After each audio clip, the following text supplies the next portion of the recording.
apa, mau pakai air minum nggak apa-apa. Untuk takaran airnya bebas, asal jangan melebihi susu aja. Jadi yang penting dia larut. Nah untuk asam sitrat, kalau dia udah kadaluarsa, asam sitrat atau sitrik asid ya biasanya, itu dia nggak berembun. Misalkan awalnya gelasnya itu biasa, nah nanti kalau dipakai asam sitrat terus dikocek sama kita sampai larut, nanti dia berembun, nanti dia masih udah masih bagus. Oh, berarti begitu ya. Jadi kalau misalkan ada embunnya, di asam sitratnya itu masih bagus. Berarti kalau udah ngembun itu udah nggak bisa dipakai lagi. Ya, seperti itu. Karena ini lama, jadi proses seperti itu saya suka. Kalau saya sendiri begini, jadi sambil ngocek, sambil tanah salam. Kadang-kadang nonton Korea juga sama asam sitrat, terus tunggu 15 sampai 30 menit. Nah nanti baru lanjut lagi. Oke, mungkin untuk selingan. Nah nanti udah proses kayak gitu, saya diamkan dulu sampai suhunya dingin. Kalau udah dingin, baru masukin ke kulkas sekitar 9 jam, di chiller ya. 9 jam, dari 9 jam itu baru saya bisa kemas. Nah nanti kalau udah dikemas baru masuk freezer gitu tahapannya. Nah tapi kalau misalkan mau langsung dikonsumsi nggak apa-apa. Yang tadi saya pas bilang itu kalau pas udah matang, sebelum dicetak, sebelum masuk ke chiller juga nggak apa-apa kalau untuk mau dikonsumsi langsung. Oke, baik. Asam karena ada asam sitrat, tapi saya pernah nyoba langsung diminum, hanya penambahan gula sedikit kan nggak apa-apa kalau gulanya sedikit. Sama perisa itu enak.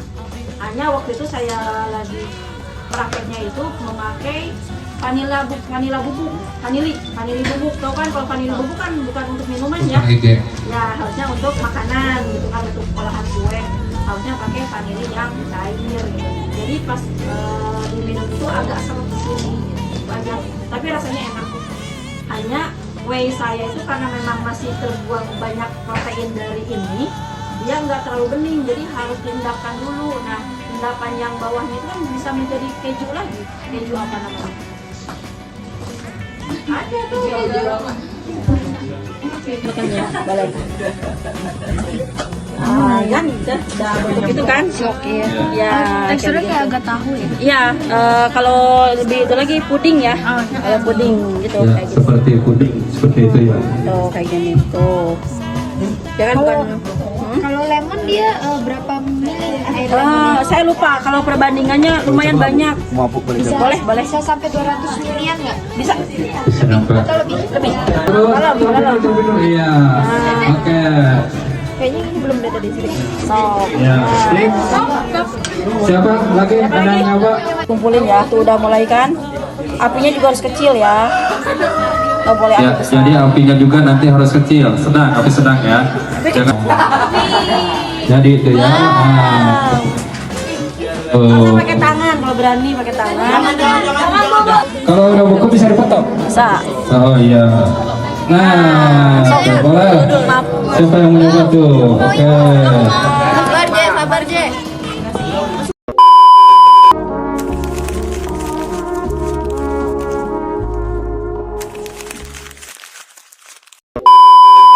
Rutin di daerah mana? Jadi kita lagi di desa wisata Tajur Halang, terus kita mau masuk ke tempat produksi pupuk ascing. Jam 3-an.